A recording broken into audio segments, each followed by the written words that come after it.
This week on Real Talk with Denver7 and CPR News, centering Native voices on critical issues, from discriminatory dress codes. I was pulled out of line and asked why was I wearing that, where was my gown? To government regulation of Indigenous medicine. This bill was passed without the people who are closest to the medicines. It's inherently inequitable.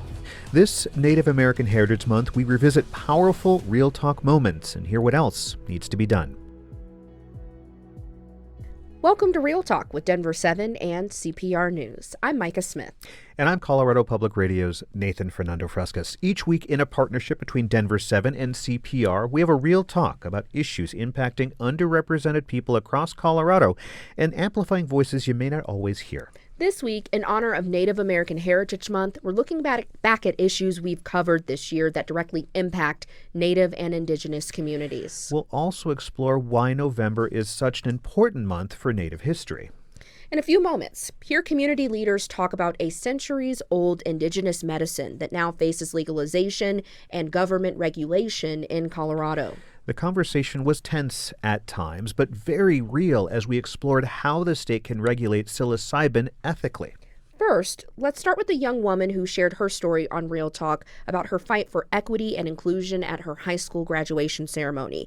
It was a moment she dreamed of all her life, walking across the stage, receiving her high school diploma, wearing clothing and jewelry with significance to her Mountain Ute, Apache, and Navajo cultures. But that moment was almost derailed by a school dress code policy banning students from wearing certain things like eagle feathers, moccasins, and beaded hats.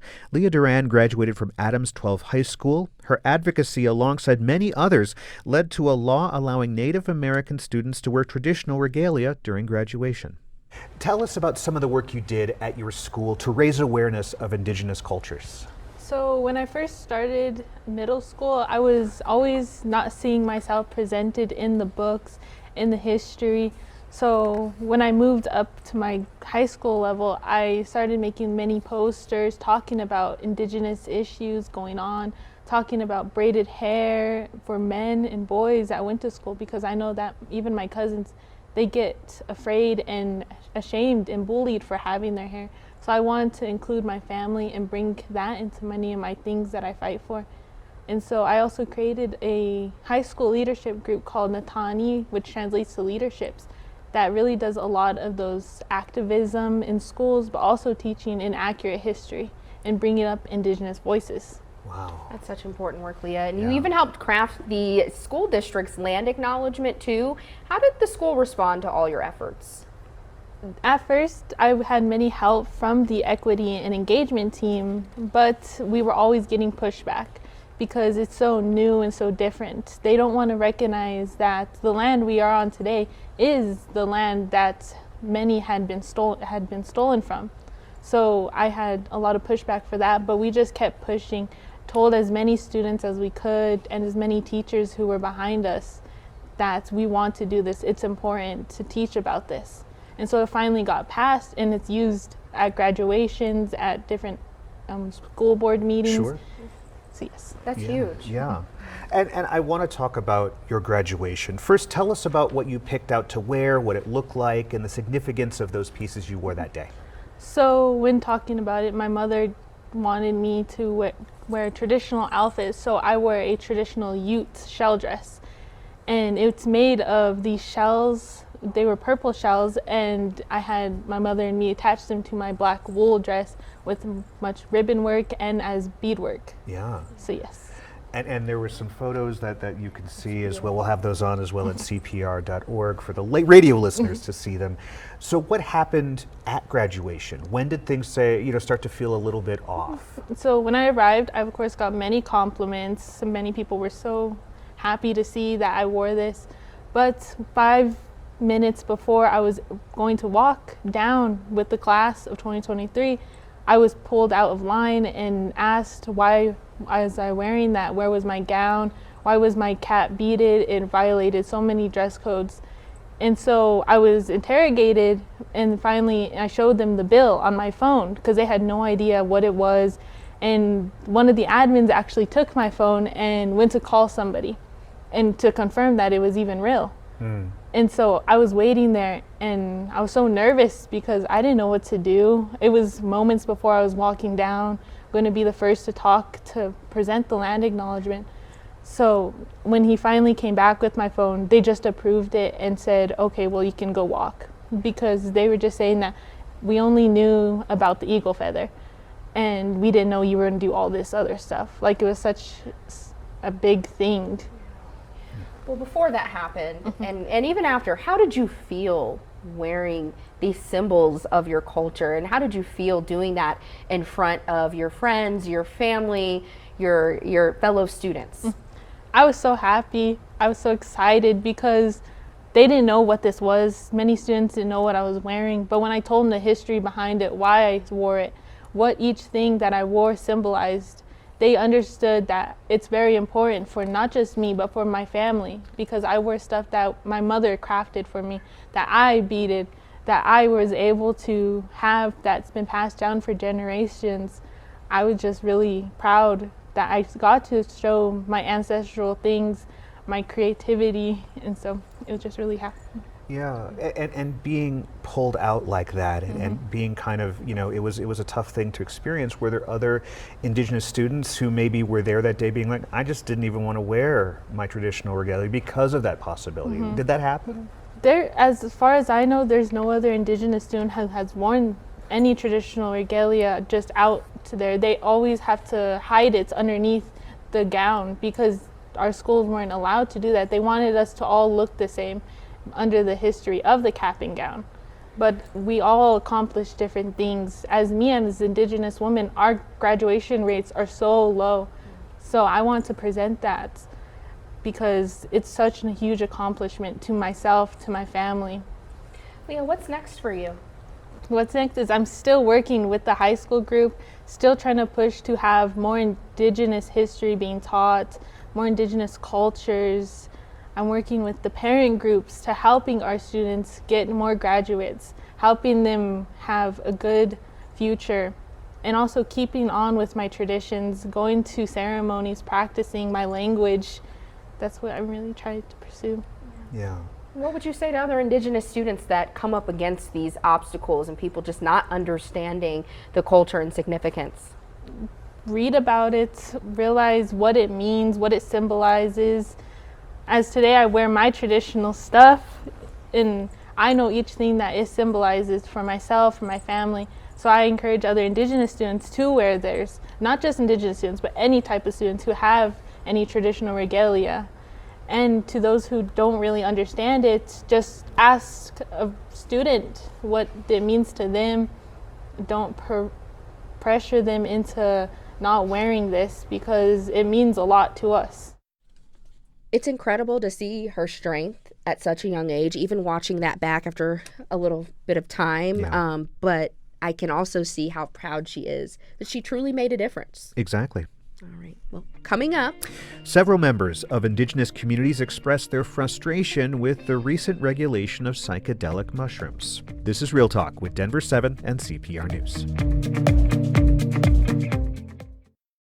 Welcome back to Real Talk with Denver7 and CPR News. I'm Colorado Public Radio's Nathan Fernando Frescas. and I'm Denver7's Micah Smith.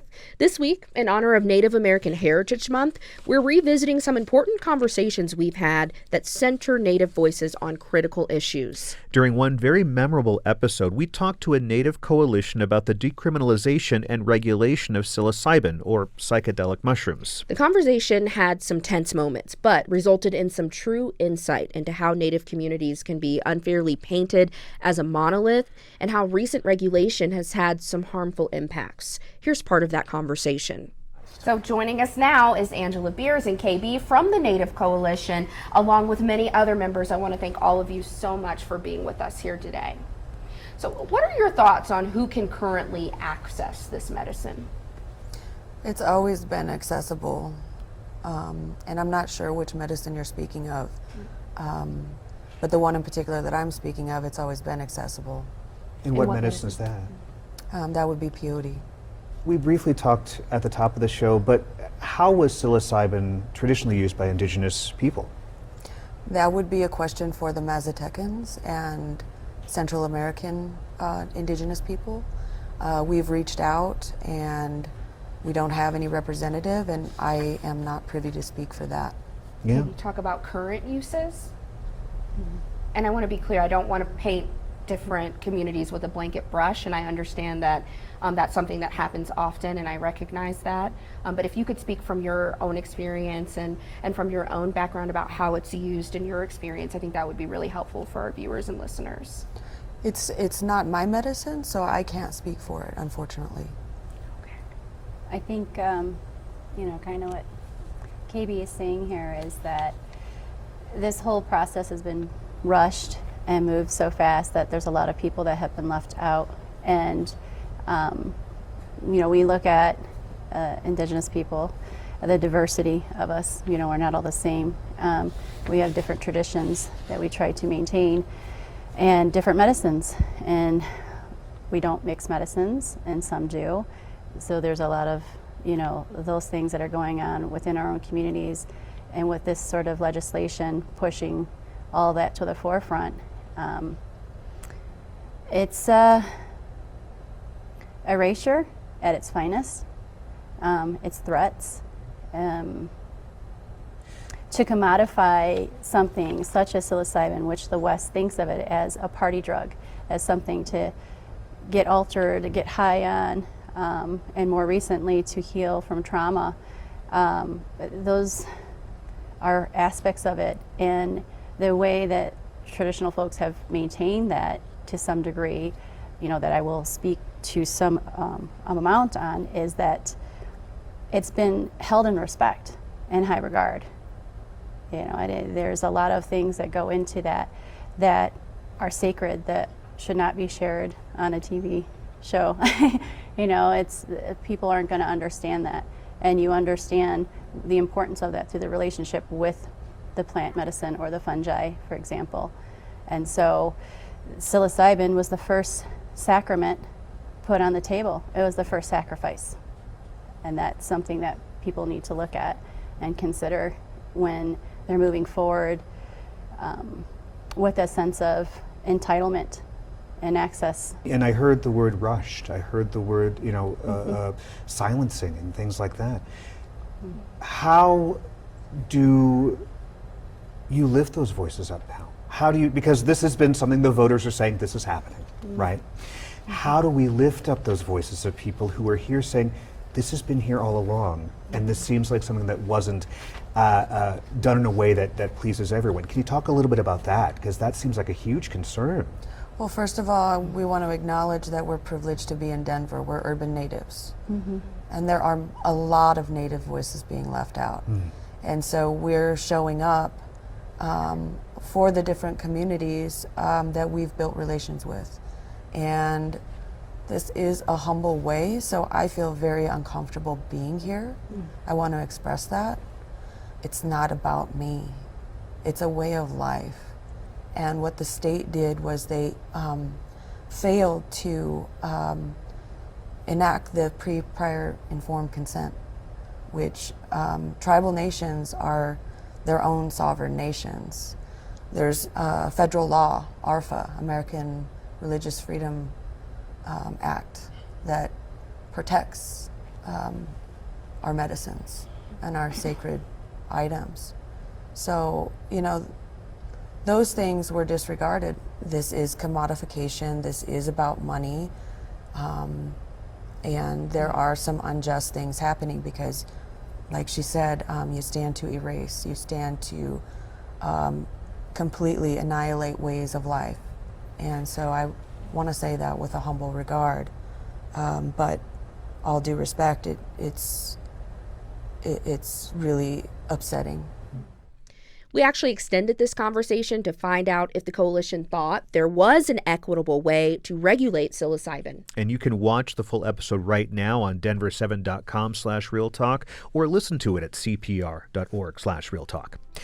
November is Native American Heritage Month, but why was this specific month chosen for that recognition? Indigenous activist Raven Payment joins us after the break as we dive into more Native history and current issues. This is Real Talk with Denver7 and CPR News.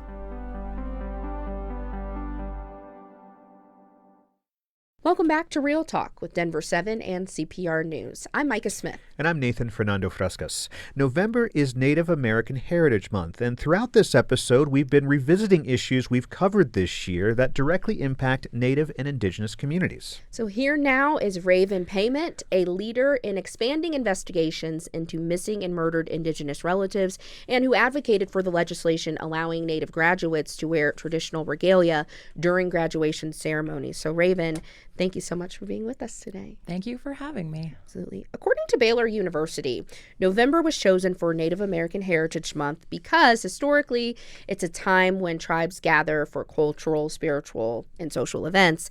It also coincides with the harvest season. What do you think about this recognition month?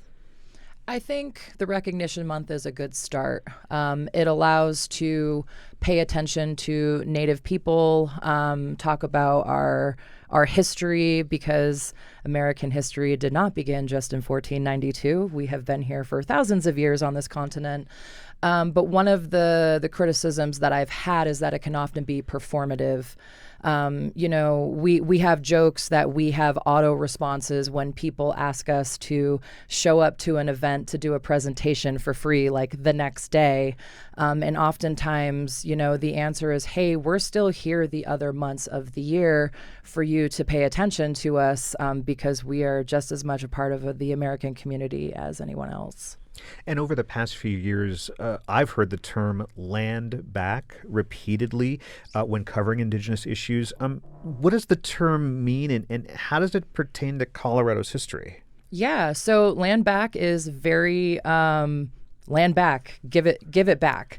But one of the things I will point out in terms of Colorado's history, so this past year, the Truth, Restoration, and Education Commission released a report, and what they found is that the value of dispossessed lands in Colorado, in the market value in 2021, is $1.17 trillion. With a T, trillion. With a T, not a B. And then mineral extraction, $546 billion.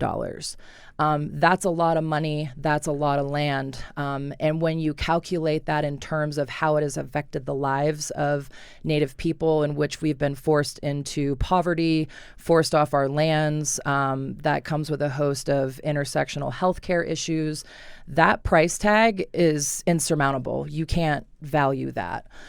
So when it comes to land back, it's having conversations with institutions and agencies that have made massive amounts of money on the exploitation of removing Native people from the lands, and how do we move forward into a better place where Native people are not just surviving anymore, they're thriving.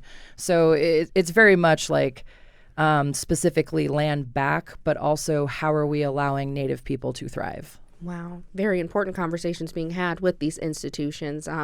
What progress has been made in terms of Indigenous rights in recent years? I know conversations are important, but are we seeing some real movement toward land back or other forms of reparations or justice? Yeah, I would call them baby steps. But, there have been agencies and municipalities that have gone ahead to try to partner with Native people. So I'll call out like Denver Mountain Parks with the city and county of Denver. They're currently partnering with the community to develop a living land acknowledgement. And that would include land that is easily accessible to Native people, and they would have first priority to like this public space. Denver also has Tall Bull Memorial Park, which is in Daniels Park, and that was a commitment that Native people are allowed to use this park, and it's solely for Native people to use the park. But, it's just south of Metro Denver. So there are these instances where you see commitments from agencies to do that. However, then you have universities who have made millions and billions of dollars on extracting resources, and Native students don't have scholarship programs to go there or even have free tuition. And so it's lifting that story up as well, saying, yes, but, right? Correct, yes. Yeah. How does Colorado overall compare to other states when it comes to the recognition of Indigenous history and Indigenous rights? It seems like there is a little bit of a baby step, like you said. I would say baby step, definitely room for improvement, though. How so? when you take into account when I talk about performative, so for example, Governor Polis held a celebration for Native American Heritage Month just a couple weeks ago and invited leaders from the other tribes that are tied to Colorado, not just the two sovereign nations that reside within the state borders. That's a great first step into celebrating our culture, bringing awareness to the education. But then when it comes to actual action, that same administration outright opposed and heavily threatened the Native community during Senate Bill 22150, which was the Missing and Murdered Indigenous Relatives bill establishing that state office. If that administration had gotten their way and not passed that bill, we still would not be addressing the crisis of violence against Native people. And what were you told about their opposition? Initially, it was their opposition was that they didn't think it was needed, that there wasn't a crisis against Native people, or that their efforts to locate a missing person were sufficient. That was not the case. I mean, the statistics now, one Native person goes missing a week in the state of Colorado. They additionally did not want to address financial obligations to that or even see it as a current problem. They had wanted to bury it in the cold case office, for example, not recognizing that there's an ongoing missing and violent issue happening contemporarily right now. What are some of the most pressing issues facing Native American communities today that often go overlooked? They're all intersectional. Again, I've talked about the history and how we got here. The history was that there was very intentional policies to eradicate Native people. So we have disparities in healthcare. American Indians and Alaska Natives are the only population in Colorado right now with a decreasing life expectancy. When it comes to the mortality rates for Native mothers, the rates are abysmal when you compare it to other demographics. Then you add in challenges with economic stability. That is very intersectional with healthcare. It's also very intersectional with stable housing and secure housing and long-term housing, access to mental health resources, access to resources for substance abuse disorders. You have to address all of these arms to really have a whole thriving person. And unfortunately, we have a host of Native people trying to dissect and address each of these arms to create a vibrant society in which we all thrive.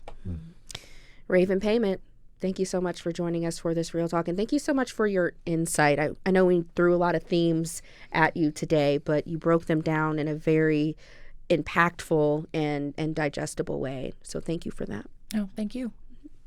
And that's this week's episode of Real Talk with Denver7 and CPR News. Every week, we have a real talk on issues that impact Coloradans who are often overlooked. You can find all of our shows on denver7.com/realtalk or at cpr.org/realtalk. Have a great day.